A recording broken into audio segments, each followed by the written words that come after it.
things. One, please quiet your cell phones. I know you think you did it already. Do it again. Yeah. So you're the guy who says that. I'm the guy who says that. Two, we are on social media, including Twitter. Feel free to live tweet this. Take pictures and just add our handle at ScaleUp, SCALEUP_MKE. Thank you. All right, good morning. Good morning. My name is Ann Ohm, and we are here because of Scale Up Milwaukee.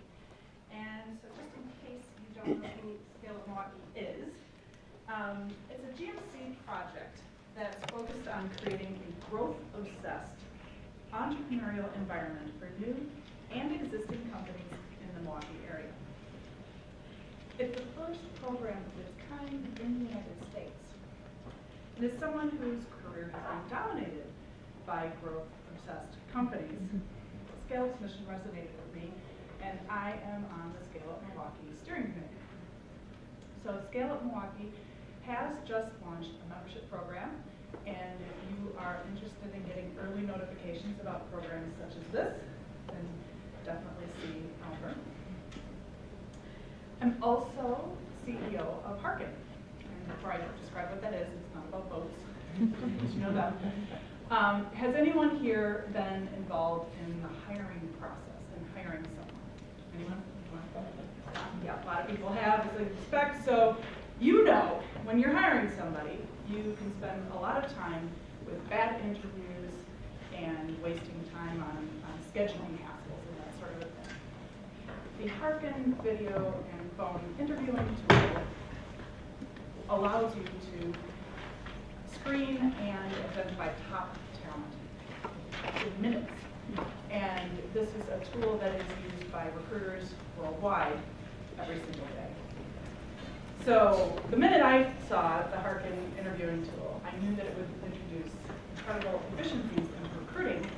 And the reason I knew that was because at that time, I was designing and implementing and managing recruitment programs at what is now Cielo. And in fact, it is Sue Marks who introduced me to Harkin's founders originally. Mm-hmm. So I was employee number 6 at Cielo. And working with Sue, you learn things. A couple things that I've learned. You gotta think big to get big. You hire people for their future potential, not for their existing skill sets. And of course, my favorite, just bleep and do it. So we still use that today. I heard. So we grew from 6 employees to 150 employees in the 4 short years that I was there. And now, a decade later, Sue is CEO of the world's leading pure-play provider of technology-enabled recruitment process outsourcing, RPO, solutions. She's earned a ton of recognition along the way, including things like Ernst & Young's Entrepreneur of the Year Award, Marquette University College of Business Administration's Alumni Award for Entrepreneurship, and she's been a 3-time winner of both the Working Women 500 designation and Future 50 of Wisconsin. But most importantly for you today, she is a fabulous speaker, and she knows growth. And so I'm looking forward to hearing what she has to say and what she's going to do. Marks. Thanks, Ann. Thank you, Ann, and thank you all for coming on this drizzly day to spend 45 minutes with us exploring how companies can grow more, using, of course, the experience of Sue Marks. But I want to start this in a slightly unusual way. This is not going to be about speeches. This is going to be about having a discussion. And so I want to start this by having each of you together think, and jot down on the back of that evaluation form, whether, if you have kids, what's the one word of advice for success in the future you'd give them? And if you don't, imagine what that would be. So I'm going to show you a video of Sue, 40-second video of Sue to get us started. So what's that one word of advice that you give to your kids or would give to your kids?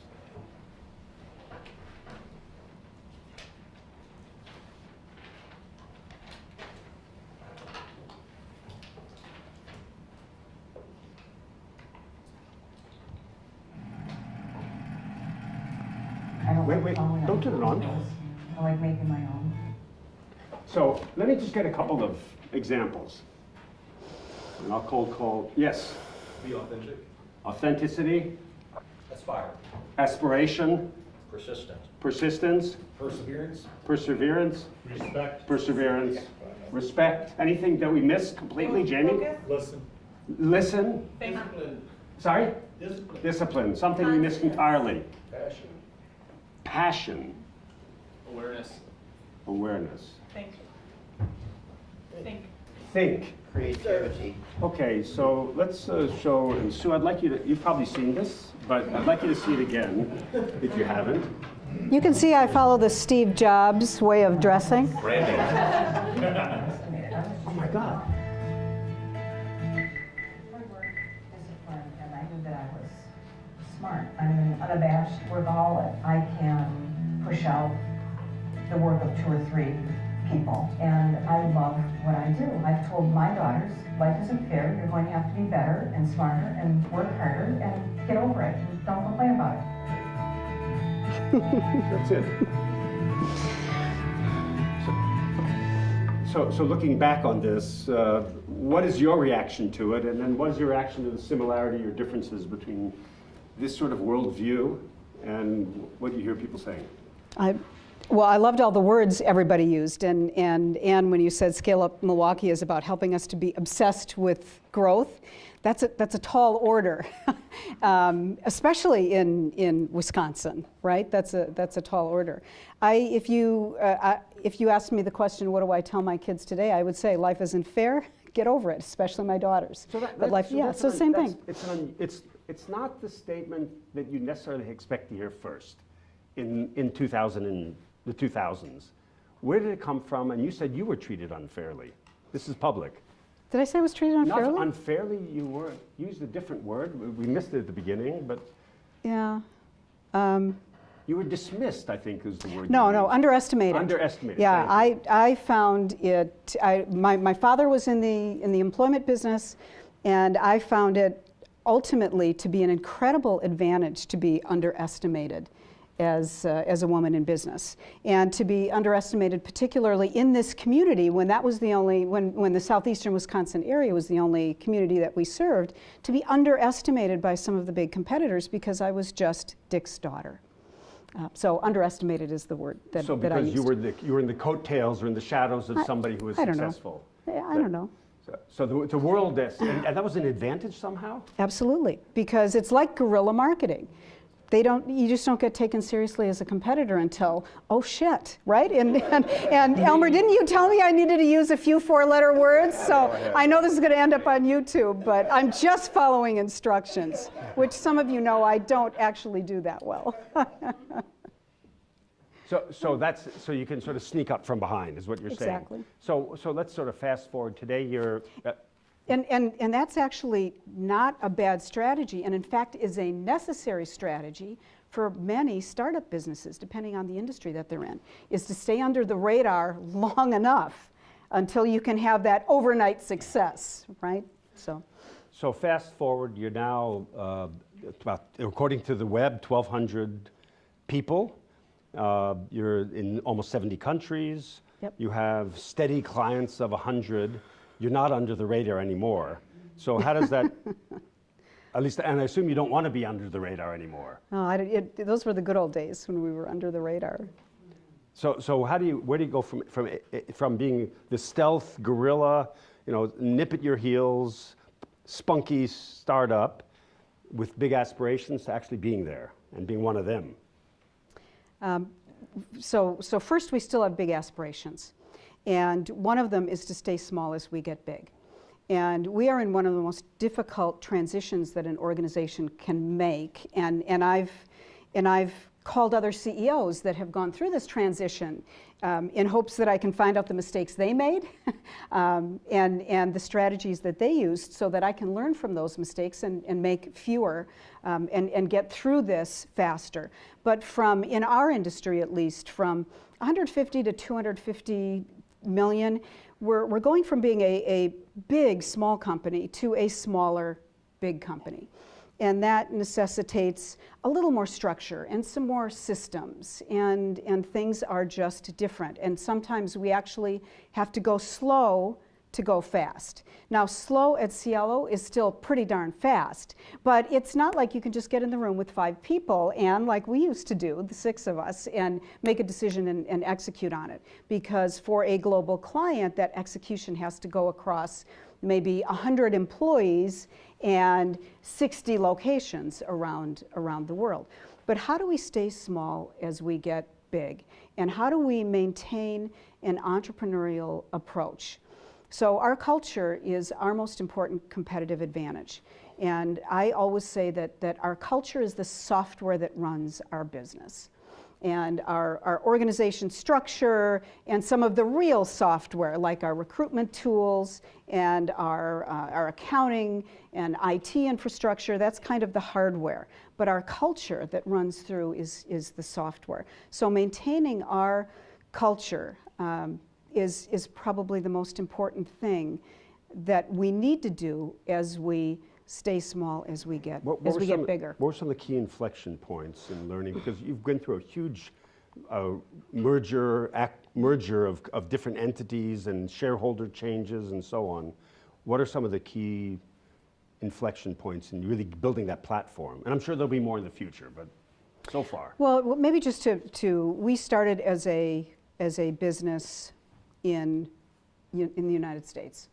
And we became a business in North America because we did business with clients in Canada. And actually, we've placed doctors as far away as Antarctica. Yes, believe it, for the government facilities down there. So although we were a U.S. business that grew to about $50-some million in the U.S. in 2012, 2013. As we were winning global clients, we knew that we needed to have a global footprint to continue to serve those customers. So that's when we came together with our partner, who was based in Europe, and almost doubled the size of the firm at that point. That's in 2013. Ochre. That was Ochre House. Yes. So what a mashup of names, right? Pinstripe and Ochre House. Ochre like the color. Not ogre like the ogre, right? Yeah. But I think the biggest thing that we learned from that is we were very optimistic about how easy things were going to be to integrate these entrepreneurial, founder-led companies, because we were so alike and our cultures were so alike, and even our values. We put together a nice mashup of our values. For example, theirs was high performing and ours was driven to get results. So we just put that together as high performing and driven to get results, and then the verbiage beneath it, which is equally as important as that headline. So I'm going to have, but when you say we just put it together, oh yeah, I mean, well, put it together? We thought it was going to be easy because we were so alike, and we were 85% alike, but the 15% that we were different took on an outsized, I think, proportion. And we should have spent more time focusing on how we were different and how we were going to come together, rather than assuming we were so much alike. So I think that if you talk to anybody in the firm, you would say that we've done a really good job, but it had its really rocky moments. But that having come through some of those rocky moments has been very good, because it's actually brought us closer together. But can I add, because I mean, I think growing through acquisition or mergers is one strategy, and it's the one of the strategies you've chosen. I think, can we just dive into that just a little bit more? Did you have conversations? Did you have workshops? Did you bring in consultants? Sort of, what's the nitty gritty of how, and then how do you even discover that the 15% were really important to deal with? What did you do? Well, we worked together as partners, servicing global accounts for about 5 years before we engaged in the conversations about coming together. So we really did know each other quite well, and had been through even the bumps that you have when you're onboarding a new client, and when what that client wants in the United States is different than what they want in Spain or the UK or in Germany. So a lot of there was a lot of work that had just been done because we were working together.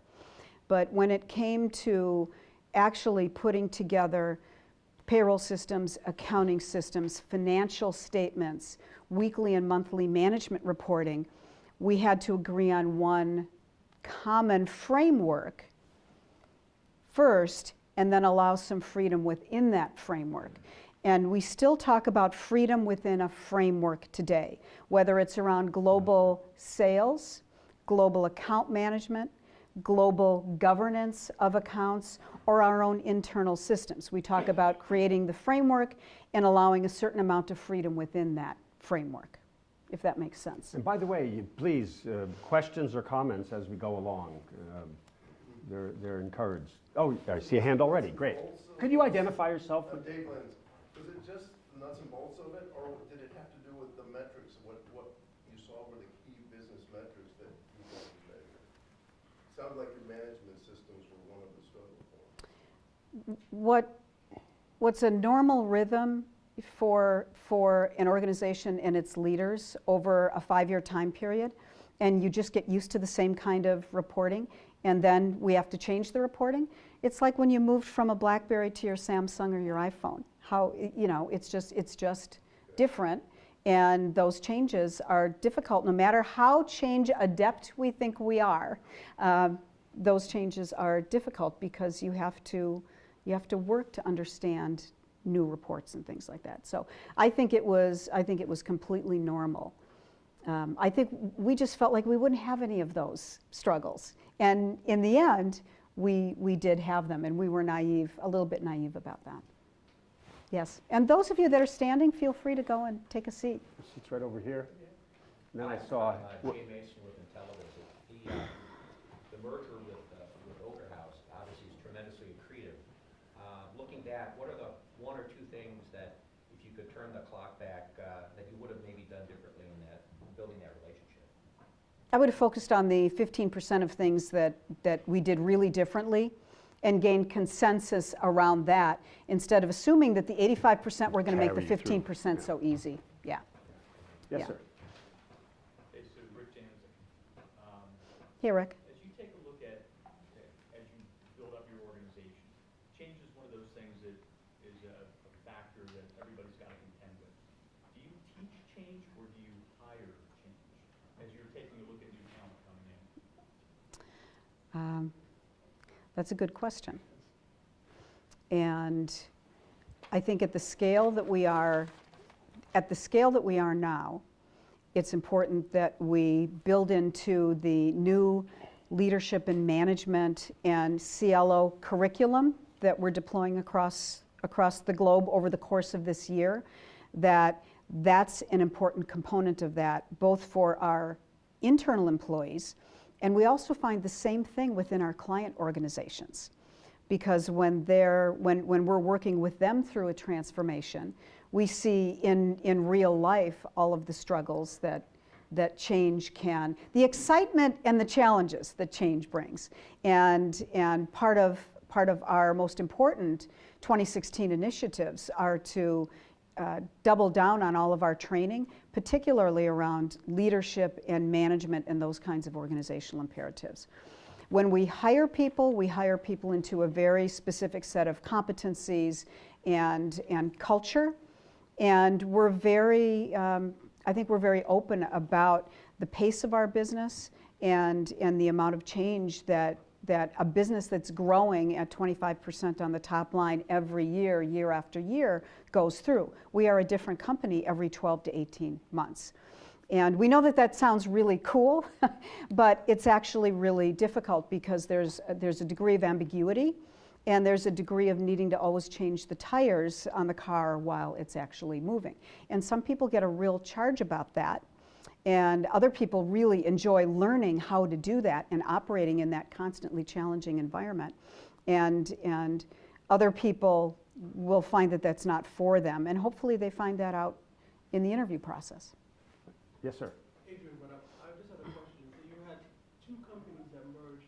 How did you go about building now a new executive team and creating that synergy? And there was a third company, wasn't there, Tahid? Well, That's the not a big deal. the Ochre House business had acquired a business in the Middle East about 12 or 18 months prior to us all coming together. So we really did have 3 entrepreneurial, founder-led businesses that we were putting together. And ultimately, the global executive team included members from the senior leadership team of all of the entities. And we used external consultants to put together a new strategic plan and to work through the integration with us. What was the role of the change of ownership or the new investors? That it went from local to national, global, pretty quick, in a pretty short period of time. Could you tell us a little bit about that?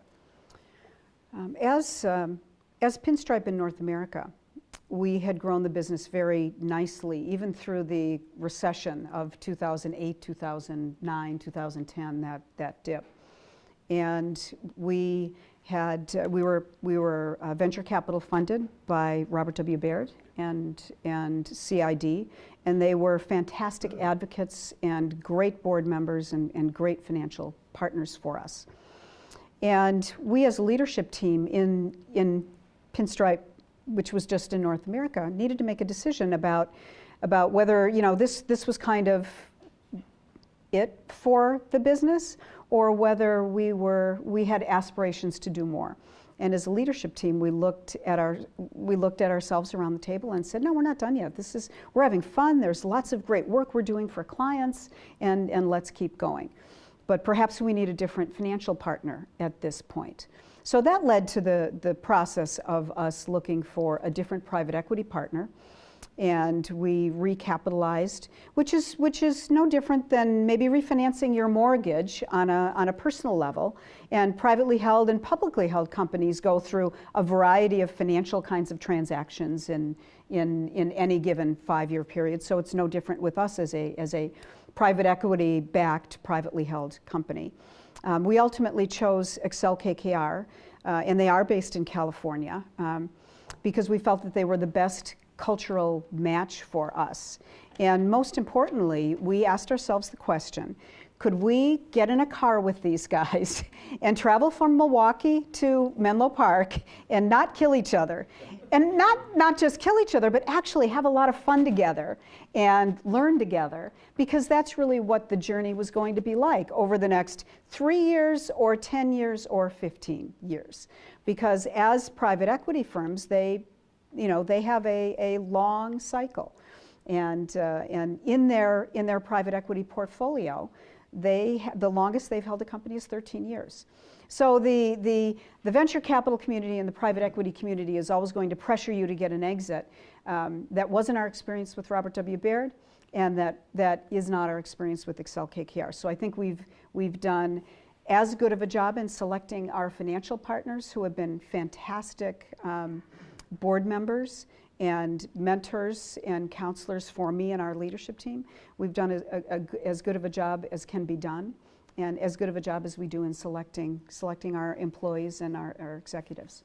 So I hope that answers the question. Thank you. So Enrique Rivas, focusing on venture capitalists, are you still with Baird today? No, we're with, I consider, well, in a way, yes. We don't have a formal relationship, but I consider myself part of the Baird family. So on a daily basis?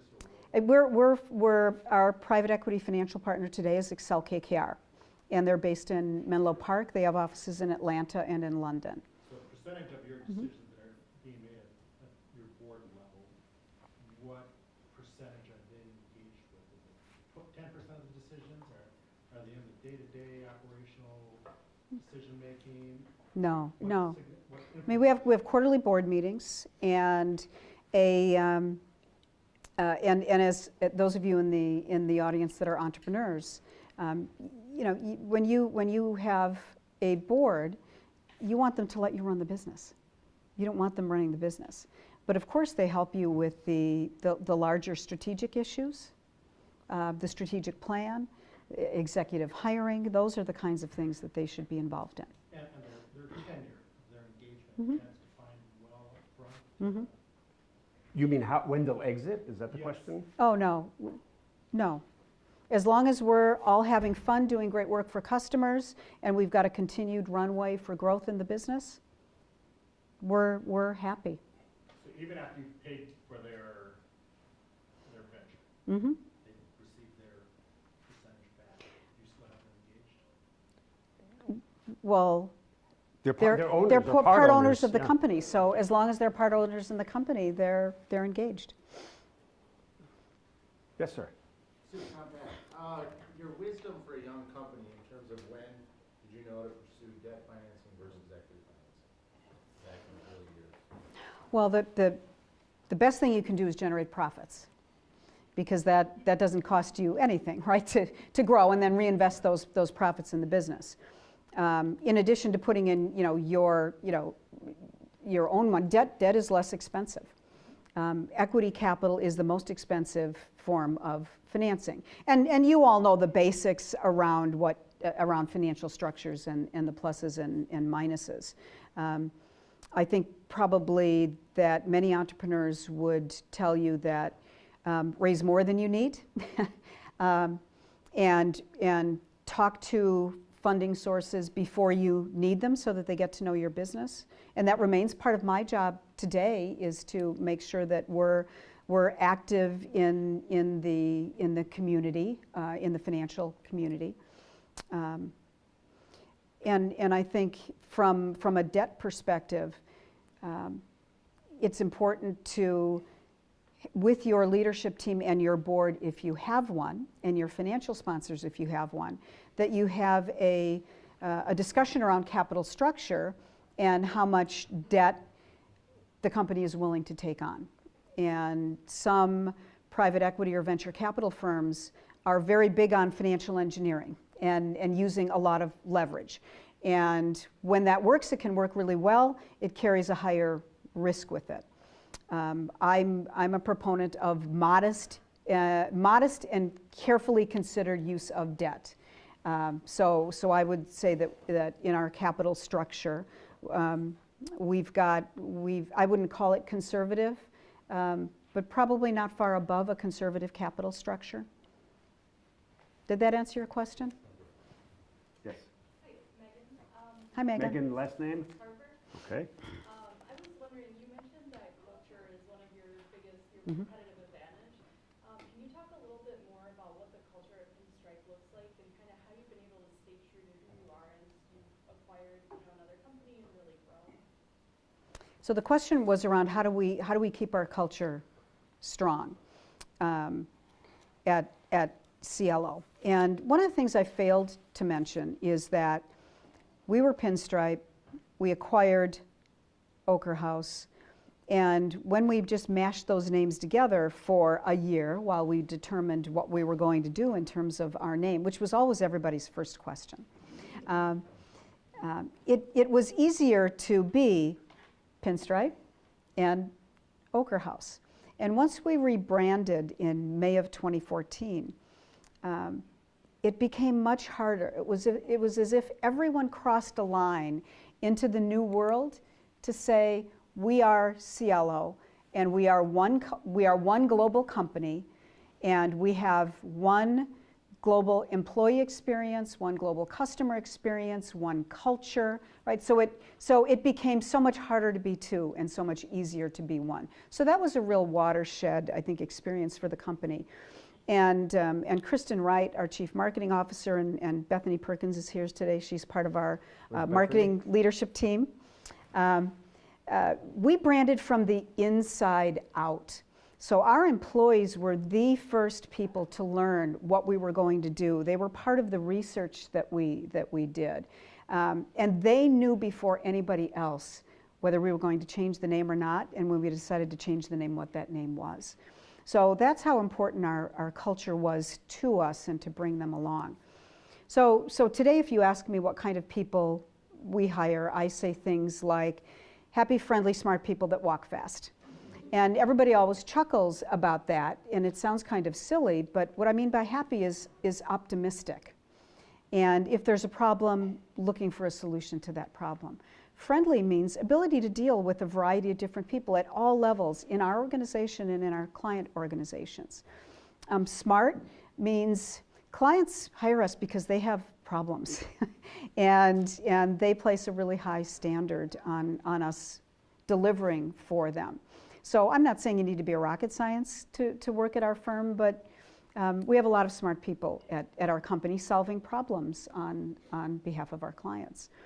And Walk Fast is about our forward lean, our growth orientation, and the speed at which we have to continue to be able to do business, both as our business and on behalf of our customers. Can I ask you, why did you use the word walk and not run?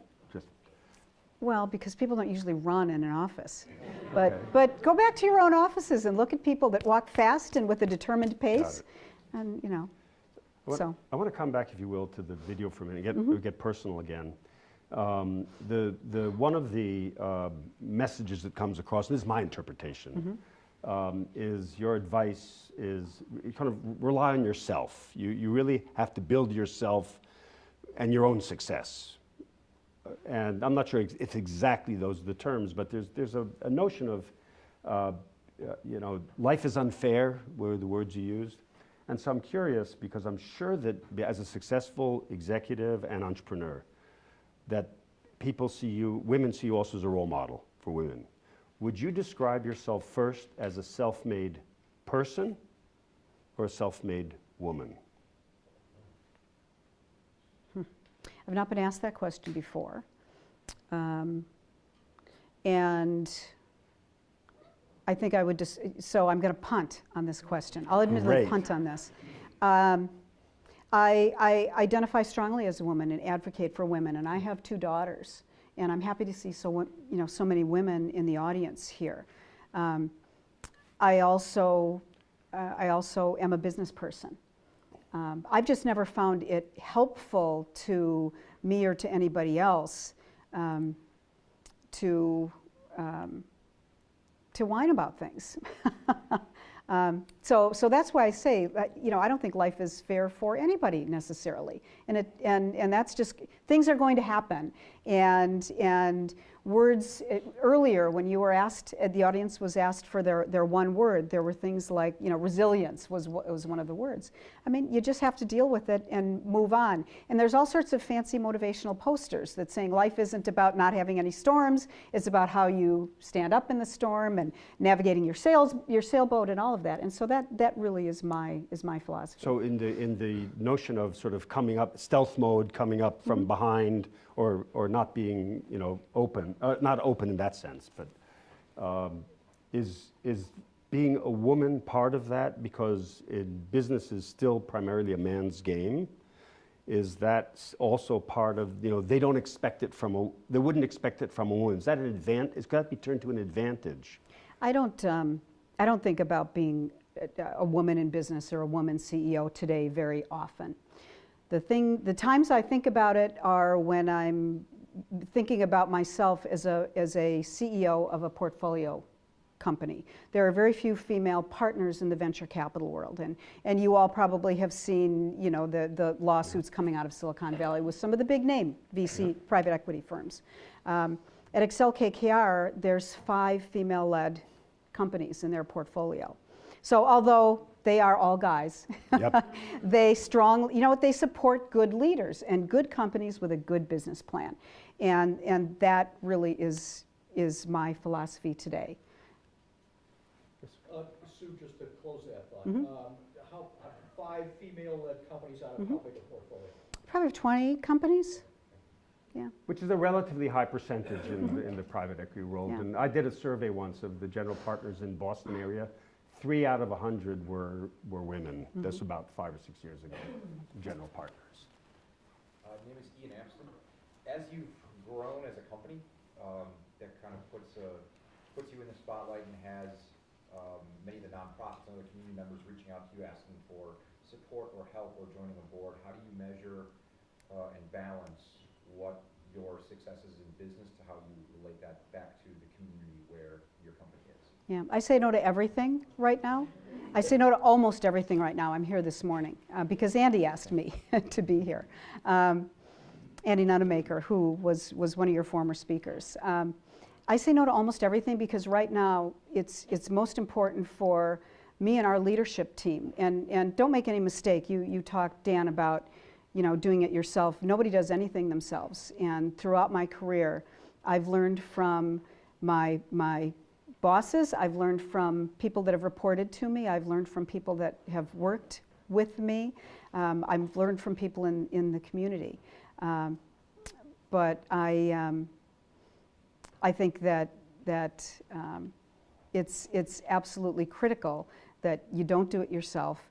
But right now we've got 1,300 families around the world that are depending on us to run and grow a really great company. And that's my primary job right now. So I honestly would be over-committing and under-delivering if I was sitting on any outside boards today. So. Joe Mayaki, wondering, what are some of your favorite examples of life not being fair to you and how you got over it? No, I don't have any. I honestly don't. Because I don't think about it as life not being fair. It's just every day there's something you have to handle.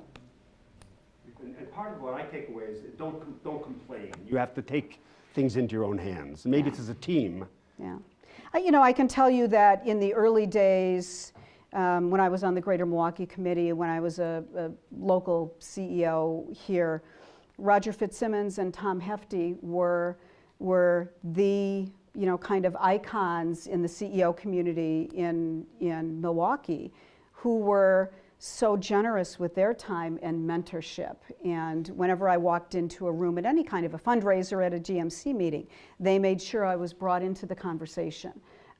So those are the kinds of things that I would note very positively, and give credit for and be grateful for, rather than any kind of the normal stuff that you hear that still goes on.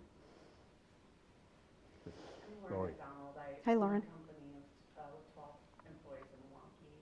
And I'm curious, when you were a team of 6, or at what point in your business did you create a formal board structure that you used as a team of advisors to use? Where in your growth did that happen? Well, we always had a board. After the first year of the company, we had a board of directors, a formal board of directors. So I think it's really important to have a board of advisors, if not a formal board of directors. And I would run that board of advisors much like you would run a board of directors.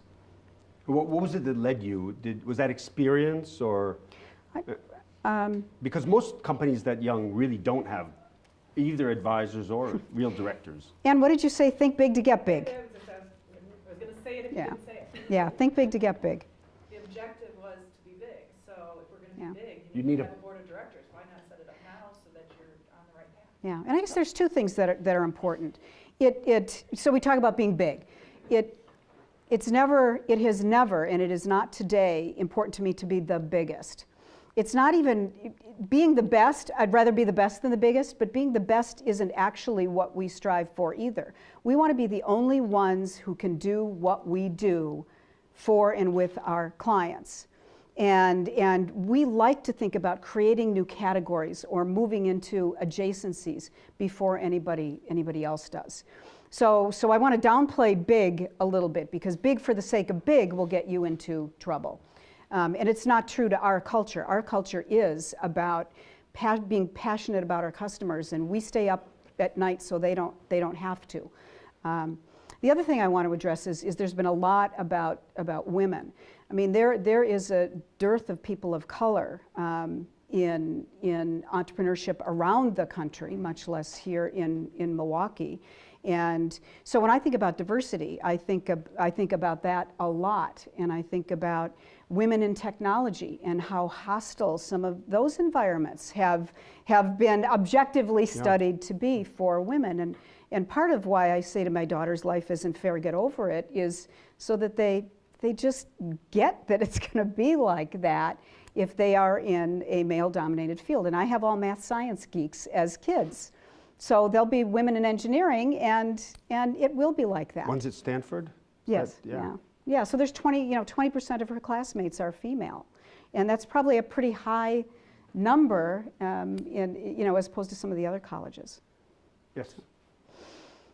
So 25% year-on-year growth, which is pretty exceptional. It may not be getting huge, but it certainly is growing very nicely, yes.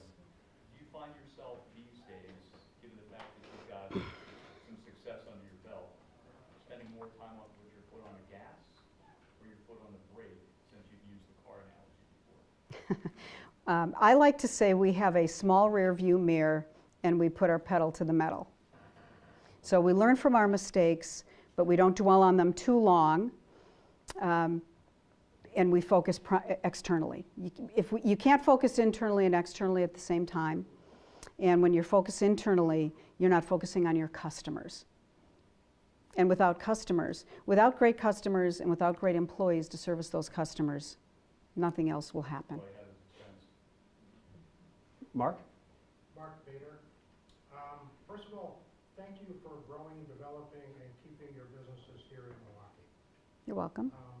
Question I have is, how tightly are your HR and marketing people working? Culture is internal, but branding that employer culture and employer brand, it's both internal and external as you try to Right. find the right kind of people that match up with that. Right. We do that work for our customers. So we have a small group within a small but growing group within our company that's based here in the US and in London that does the employer value proposition and employer branding work. But we had never done it for ourselves. And we're in the process of doing that now, and I'm not sure when that will be unveiled, but probably as we upgrade our website, Bethany?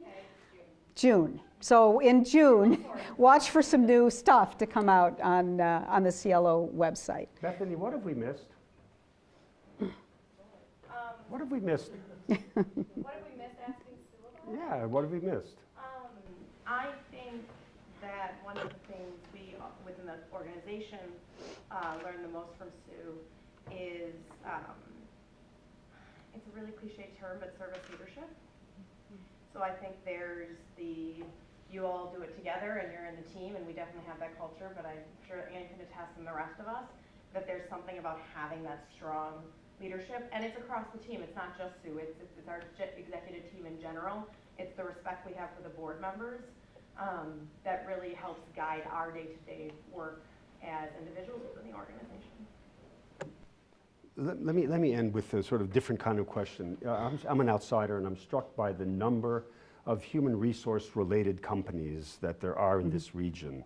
Is there something in the water here? You mentioned your father was in that business as well, and that are big too. Yeah. Well, people around the country and around the world are like, Milwaukee?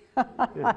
They know where Chicago is, but they don't know where Milwaukee is. And in reality, between Milwaukee and Chicago, you've got a great you've got great HR talent here, because you have Manpower's global headquarters, you have Accenture, the old Anderson, right, Accenture. There were very strong franchise operations for a number of the large staffing companies here, and a number of other startups in the city, between Chicago and Milwaukee. So it's a very rich community of HR professionals that we can tap from, and that's one of the reasons we can keep the business here. So with that, I'm going to end. If you're lucky, you'll grab Sue for a quick question, but I understand that you're extremely busy, and now we understand why. But I think I'd like to all of us to join in a warm thank you for Sue for saying yes to this opportunity. Thank you. Thanks. Thank you very much. Thank you all for coming. Elmer, any words of? Remember to sign up for to follow Scale Up Milwaukee. There's a website. ScaleUpMilwaukee.org. Please leave your evaluations here. We're going to be around for a few minutes if you'd like to learn more about Scale Up Milwaukee, our membership platform, or our upcoming events. Thank you again. Thank you very much. Thanks a lot. Oh, okay. I didn't know about that. I'm happy. Thank you. And in fact, I'm going to back you up to this this. I'd see you this morning. Thank you. That was wonderful, as always. And you've been generous with your time with me, which I appreciate very much. But that adjacency and this new category of water engineers, water technical people, still is an opportunity. We should. I think it probably is. I think it probably is. It's so good to see you. Good to see you. How's your daughter doing? She's doing great. She's still working at Cielo. Hasn't decided what to do yet. I will. Send me a LinkedIn notice or an email. You've got my email. Yeah. Thanks for sharing your time. I've been sort of following you through, went through the staff course.